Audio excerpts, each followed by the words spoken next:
I'm Mark Waller. I'm a senior clerk at 5 Essex Court. I'm Cliff Holland and I'm a practice manager at Matrix Chambers. I'm Justin Leslie and I'm a pupil at 42 Bedford Row. Great. I'm going to start today, so good morning. We're going to chat about the clerking system, just give you an idea of actually what the clerks are, what they do. As you'll know, a chambers is a building that barristers with similar practices decide to join together and run from one place. You guys need to be doing the law, so you need somebody to administrate you and administrate the building. So that's where the clerks come into it.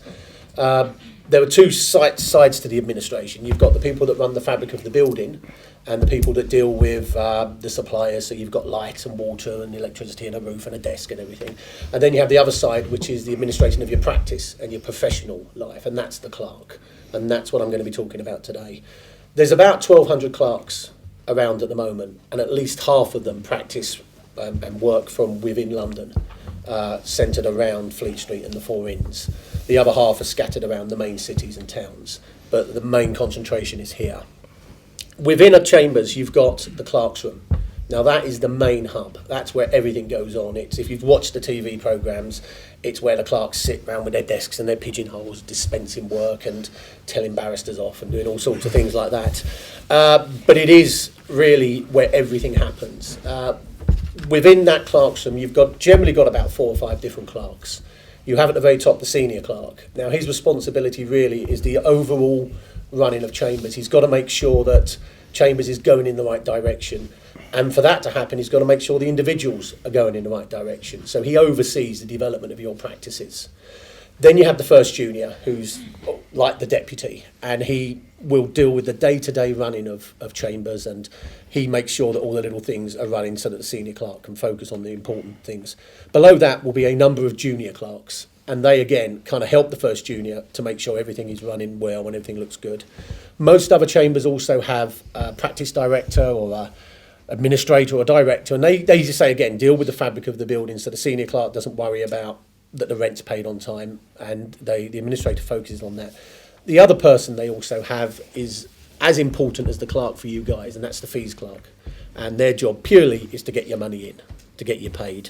So that's how a clerk's room is set up. We will manage your lives through diaries, really. We put your paperwork in there, we put your diary commitments, all go through that, and that's done through a specific software, and everything is managed through that. We also will negotiate your fees. It is our job to make sure that you get the right money. But the most important part is dealing with the diary and how it works and ensuring that you're in the right place at the right time. We are normally the first port of contact for the solicitor. They will ring us or email us and say, I would like somebody to go to court in this particular case, this particular piece of work. And it's our job to know who the right person is. So it is important that we as clerks get to know you quite well so that we can put the right person forward, because it's the chamber's reputation that's on the line. If we send the wrong person, it's going to harm. So it is important we do.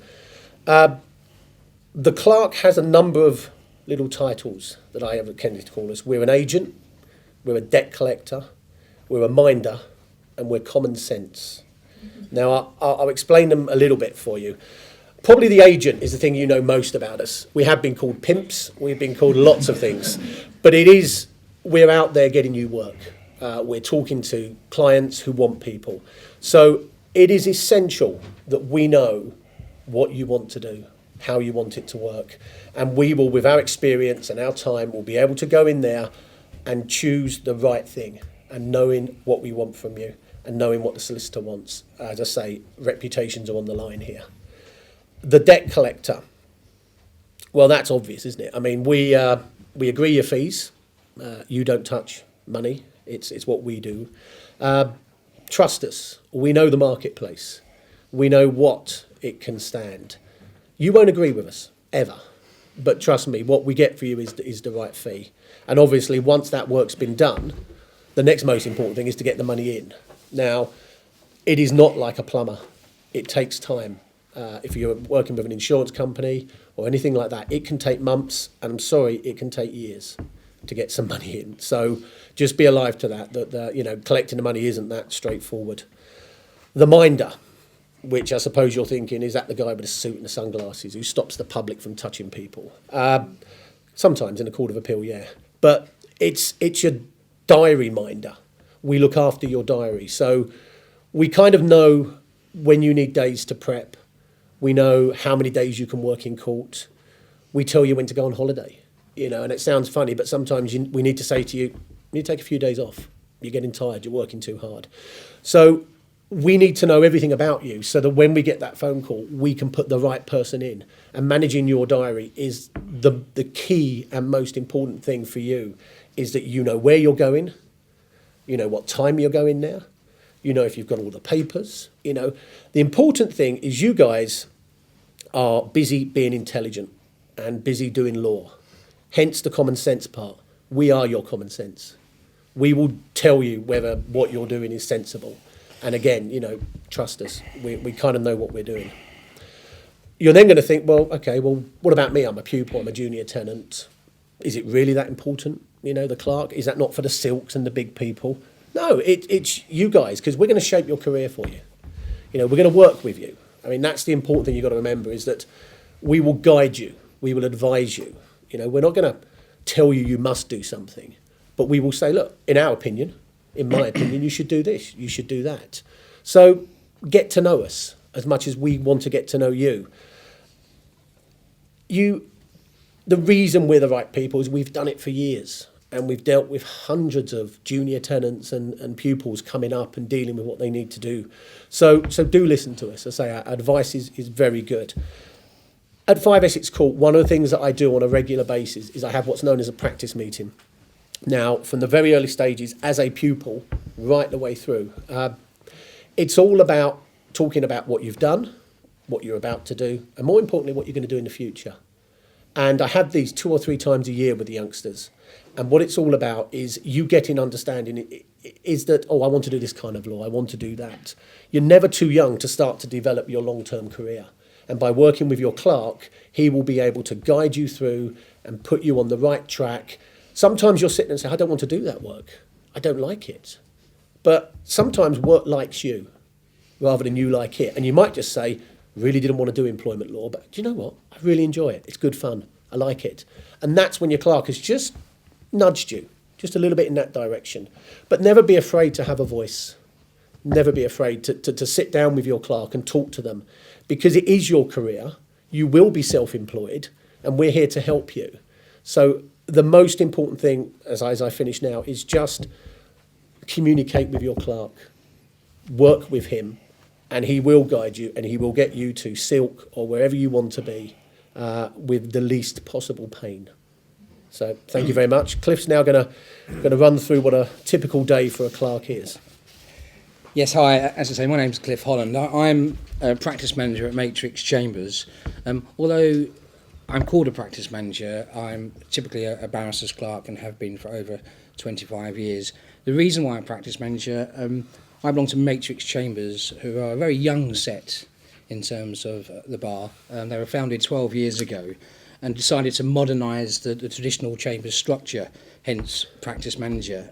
I work within a team of 36 members of staff. 15 of those are clerks. We call them practice staff. We have 73 members, and of that, with a new intake this year, we have 25 Queen's Counsel. I'm one of 3 practice managers, and so I sit on the Chambers Management Committee, and I manage the commercial, employment, and media teams. I work within a team of 36. They are made up of administrators, marketing, legal information, knowledge, compliance, fees and accounts. I also sit on a subcommittee of the Bar Council's Equality and Diversity Committee, as well as being a member of the Industrial Law Society and Institute of Barristers Clerks, which I'm sure Mark is a member. I've spoken at various seminars over the last couple of years to year 10, 11 students, as well as helping members return to the bar who have been away for a long break, helping them back into practice. This is my first appearance speaking to those who are seeking pupillage, or as we call it at Matrix, it's traineeship. I won't talk at length about my job. Many of the pieces I have here, Mark has already touched upon. but I'm to tell you about what I do during a day or a week in chambers. Despite television's depiction of a barrister's clerk, more recently with Billy from Silk on BBC, barristers' clerks are certainly not about a brown envelope in a dark corner of a wine bar off of Fleet Street. We are part of a multi-million-pound professional services body. One of the most enjoyable aspects of my job is that there is never a typical day within chambers. Every day brings something new, sometimes good, sometimes bad. There could be a bit of firefighting each day, but generally it's an exciting day every day. I'm not glued to my desk, as I once was when I was working through the ranks as a barrister's clerk. Mark mentioned about the diaries, fee negotiations, being on the telephone. There was a time where I was permanently on the telephone. Thankfully now, a typical week for me, I spend probably about 30 to 40% of the time out of chambers, away from my desk. Practice development is a key aspect of a modern clerk. So I'll be often out at solicitors' meetings at least once a week. Sometimes it could be as many as half a dozen. The occasional luncheon, which is not, of course, good for the waistline, but most of the time, most business these days is done via a meeting at a solicitor's office. At such meetings, I will be seeking feedback on the members of chambers that I support, the staff that I work with, discussing levels of work which we receive from them. Never enough, we always want more. Level of fees, as Mark mentioned, discussing how we can move forward with our professional relationship. And of course, there's those moments where we'll be introducing new members of chambers, those that have just been taken on as a tenant, hoping that our valued clients will be instructing you very soon. And also, we are there to strengthen the relationship of some of the old connections we have. Time has to be set aside to prepare for such meetings, and of course, more importantly, there's the follow-up actions afterwards. I would also attend seminars and presentations with barristers, although it's very good exposure for barristers to partake in seminars. It's also a good opportunity for me to catch up with clients, meet new clients. Although obviously not a trained lawyer, I will attend the seminars because it helps my skill set, aids my skill set in making sure I have a broad understanding of the areas of law that I manage. Such events can be early in the morning for breakfast, some of them throughout the day, a lot of them outside of the court hours in the evenings. There is, of course, the odd court appearance. Many clerks and myself can be stuck in chambers, but I try to get out to court once or twice a month, particularly with the new pupils and new tenants, because I obviously need to see you in court. I will often be asked, what are they like in court? How do they perform? What type of advocate are they? It's important for me and my colleagues to know exactly what sort of person you are in court. We're often asked this question, and obviously it's a bit embarrassing. It's an own goal if you're not able to tell them that you've actually seen them in court. I was once chastised by a young barrister in his first year of practice when I attended court. And he saw me, and he wasn't happy. He was absolutely, when he came out of court, he chastised me. He was absolutely more terrified of me sitting in court than he was his instructing solicitor or clerk. But I'm there to advise and to assist, so obviously it's something I need to do.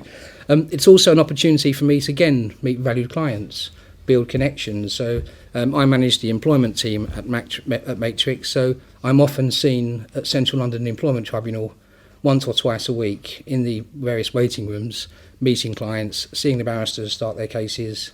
And obviously, it gives me a good opportunity to see who the competition are working for. Again, a bit of market knowledge. Again, receptions, industry events, I attend many of them. Many of them are based in London. I have been, in the last 12 months, been across the UK, attending all the home nations in the last 12 months. Myself and my colleagues and I will be attending various trips this year across Europe, North America. I'm off to Amsterdam next month. My colleague is off to Russia. We're off to Boston in the autumn. Caribbean, that's not my gig, I'm afraid, but colleagues of mine off to the Caribbean for a couple of weeks. Again, clients for our international work. I am, as I mentioned, I am fortunate to be working with such a large staff team at Matrix, and this allows us to dedicate valuable time to business development, a key aspect of a modern clerk. My time at Matrix in Chambers will be spent very much doing the traditional job clerk, as Mark has mentioned, the allocation of work, the fee negotiations, dealing with the external client, the instructing solicitor, the internal client, the member of Chambers, and as well as the development of the barristers, there's the development of the staff, in particular my own team. Their training and development is equally as important to me. Daily management tasks, client care, fee negotiations, all part of a barrister's clerk's duties that contribute to the success of Chambers. I have regular one-to-one meetings with my team to deal with their own skill set and obviously their own career progression. We also have a monthly meeting with my fellow practice managers. We report to our CEO, mainly discussing practice development, management issues, planning, marketing initiatives, etc. I have a team meeting once a week to discuss my own team's work, any issues, any new cases, any clients that we should be looking at, diary management, fees, etc. At the end of that meeting, we will all have an action plan covering the month ahead. Our clients, both valued and prospective, and the work inquiries that they bring to Chambers take up a large proportion of my team's time. Although that we are employed by members of Chambers, most of our time, our priorities are to the external client in making sure they are looked after and the service that we offer them in the work that we do in Chambers. In such a competitive market, all inquiries need to be dealt with speedily, ensuring that the relevant qualified practitioners with the right availability are fairly put forward. There's also the question of price. Again, careful consideration has to be given to the level of fees, with many factors contributing to a given estimate. All of this has to be done with the knowledge that you are also pitching against competitive Chambers. There are of course occasions when we are unable to get an immediate reply. Counsel is already booked, it may settle, the case may adjourn, counsel has a booked holiday, you may need time to persuade them to change their plans. Not a pleasant task. Bottom line, each inquiry is important. They all have to be recorded on our client relationship management system. They all have to be followed up. An excellent feeling when you are pitching for a piece of work that's successful. It could be a new great case, higher profile media case, a new client, or a long-term marketing project is it finally paid off. Mark said sometimes it could take years. If not successful in that pitch, we would follow up, we'd get feedback as to why. Was it cost? Was it availability? Do we not have the expertise? Again, all takes time, all has to be recorded, especially when we're analysing work allocation trends, what business we should be looking to sort of get into, how should we work our next marketing objective. My team also spend a lot of time liaising, fixing court cases. This requires close liaison with the instructing solicitor, the opposition's counsel's clerk and the court staff. Excellent working knowledge of the various different courts and jurisdictions are vital. Often the instructing solicitor will be seeking our advice of how to get a case listed. With busy barristers, this task can be time consuming, and the added pressure that if you get it wrong, you're potentially going to lose work to another set of Chambers. All the staff, not just the clerks at Matrix, their knowledge is important. We have information sharing across the team, as well as building, again with the 35 members of staff, 36 members of staff, we have lots of meetings. It helps build a collegiate working atmosphere. All the members of the team in a variety of roles with specific skills are treated as equally as important as the management of Chambers. All of this does seem to be sort of meeting overload, but it is an important part of Chambers in providing the best possible service to the barristers and its clients. A typical day for the barrister, I won't touch on this for too long, but a typical day for a barrister again varies. They could be in court or preparing for a court attendance. burning the midnight oil, working on the following day's cross-examination or closing arguments, in conference, or just in their room, drafting paperwork, opinions, pleadings, etc. In my opinion, barristers are at their most happiest and feeling the most fulfilled when they are actually on their feet in court. It is a time when they are the most focused, and also indeed at times can be the most stressed. When they are not in court and around my feet, that is when I'm most stressed. Of course, there are some barristers who do rarely go to court. My daily interaction with the barristers will be discussing up-and-coming work, the allocation of preparation times in their diary. Obviously, it very much depends on when the papers are delivered and when they can liaise with the solicitor. There are also discussions that contribute to the level of fees that we are about to propose. Time can be persuading them to fit in that one more extra piece of work, asking them to give up their evening, their weekend, change their holiday arrangements. As I say, very difficult at times. Tactful, yes. On bended knees, yes. Stressful, most definitely. But not as stressful as a barrister's empty diary. Again, when this arrives, the dreaded advice to counsel is you need to be involved in more practice development. Counselling, mentoring, mentioned by Mark, again, important aspects of our job for all of the team at Matrix. But I am pleased to say that one of the constant components has been the relationship between a barrister and the clerk, watching and taking part in their career successes, from them winning their first case to them becoming a silk or a judge, is one of the most fulfilling aspects of my job. Although they are, or you will be, the star of the show, you do feel a sense of achievement that you've played a small part in helping them build their practice. Thank you. Good morning, everyone.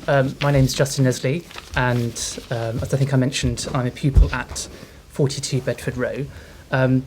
Just following on from what Mark and Cliff have said, I'm just going to talk about arriving in chambers for the first time and getting settled in, and then how to make it work when you are actually in chambers. Now, just to get a feel for who's been to chambers and started to get a feel for this themselves, who in the audience has done a mini pupillage or has got a mini pupillage lined up? Okay, so sort of for the benefit of the tape, I mean, that's, sort of the majority of people have had a mini and know roughly what the sort of interactions can be between barristers and their clerks. Now, of course, getting into chambers in the first place is quite difficult, and it occurred to me that you can draw an analogy between applying for pupillage and online dating, in that you sort of put all your details on the internet to kind of 12 prospective partners, and you might have a first meeting, and if that goes well, after your first date, you might have a second meeting, and if there's a click, you might have a relationship for at least 12 months, and that's fantastic. And if that click is actually extremely important, because I imagine you all have fantastic CVs and very impressive individuals, but turning up to a chambers and having that interview with members of that chambers, you really get a sense of the relationship you may be able to build with them. So please use this day and other opportunities you may have to try and just get a feel for what chambers are like on a personal level, beyond just websites and so on. Now, obviously, being offered a pupillage is an absolutely fantastic thing, and in my case, it was a bit of a shock. You don't really expect it, because you think, oh God, going to have to do this another year, and so on. And you'll probably celebrate and have a little drink, maybe a dance, whatever. And there'll be this intervening year, as there always is, where you think, fantastic, I've got a pupillage. And then you think, hang on, I've actually got a pupillage, and I've got to actually go into chambers and do the barrister thing now. And that's quite scary, because you have absolutely no idea what to expect. You don't know precisely what area of law you're going to be doing. Most chambers don't do just one area, so you might be with a supervisor who does housing, employment, planning, whatever. You don't know who your co-pupils are going to be. That makes a big difference. You don't know if you're going to be at one of those chambers where they take one look at your tie and just completely discount you because you're wearing a tie that's far too jazzy. So, advice on that front is just buy lots of boring ties. Now, obviously, it's very, very nerve-wracking arriving in chambers for the first time, but actually, I can sort of soothe those anxieties a little bit, because the thing is that chambers want you to succeed. The reason they've offered you pupillage in the first place is because they think you're good enough, and the reason they've invested that time and money into you is because they want you to do well. I mean, your pupillage supervisor will want you to learn as much as possible. Your co-pupils will want to be liked as much as you want to be liked. Junior members of chambers will want to help you as much as they can, and the clerks will want you to be the best you can be, because your success is their success and vice versa. So in chambers, basically, there is the support network there for you. Now, doing well at pupillage, you need to negotiate some quite complicated relationships, because there's you and your pupil supervisor, there's you and the rest of chambers, there's you and your co-pupils, and you and your clerks. And negotiating that can be quite problematic on a day-to-day basis. And a bit of advice that I was given a couple of weeks ago was that you simply have to be yourself. Now, I happen to think that's slightly anodyne advice, because if being yourself means you're nice and friendly and helpful, then, which goes without saying, hopefully, then you'll be fine. But if you happen to be horrible, arrogant and obstructive, then I'd firmly suggest you don't be yourself. Try and develop the nice part of you. And I can't tell you this morning exactly how to navigate every single problem or tension that you'll come across in chambers. But there is one thing I can tell you, and it's going to sound a bit soft and vague, and that's that you just need to show empathy, basically. And that is a sort of quite strange, slightly philosophical word to be using on a Saturday morning.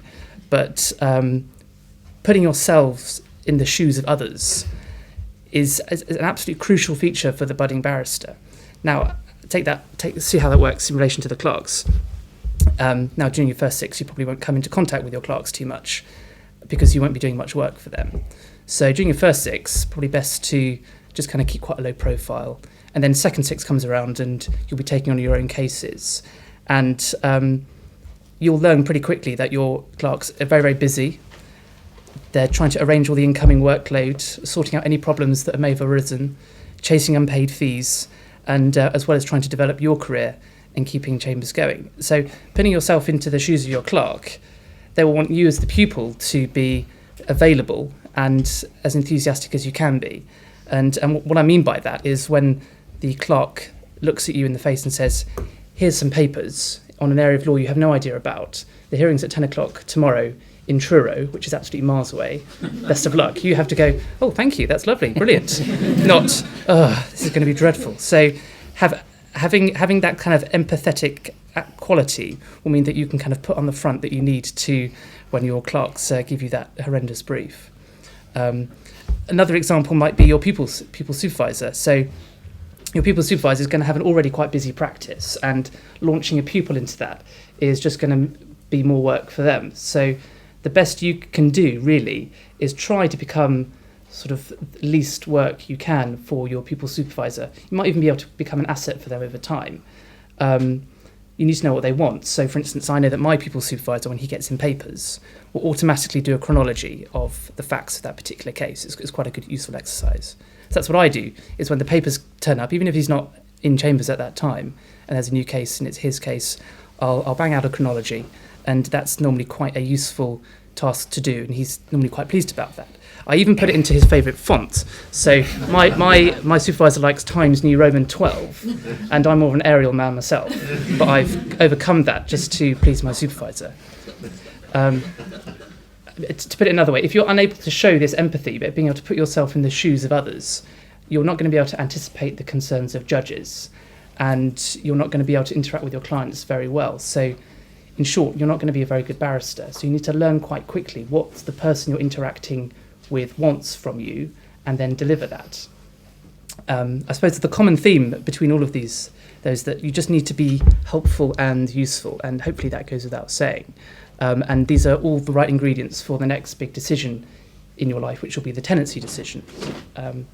Now, I said getting pupillage is not easy, and there is no silver bullet that I can give you that will make the interviews that you're hopefully going to be having over the next few months 100% successful. And I used to attend sessions like this myself thinking that there might be a barrister or a clerk who might have some sort of secret code that would just unlock pupillage for me. Now, if such a code exists, I'm afraid I don't have it. So sorry about that. But picking up on this general theme of putting yourself in the shoes of others, pupillage committees are looking for things like hard work, enthusiasm, and so on. So if you can demonstrate that in your applications and interviews, then you'll be well on your way. Thanks.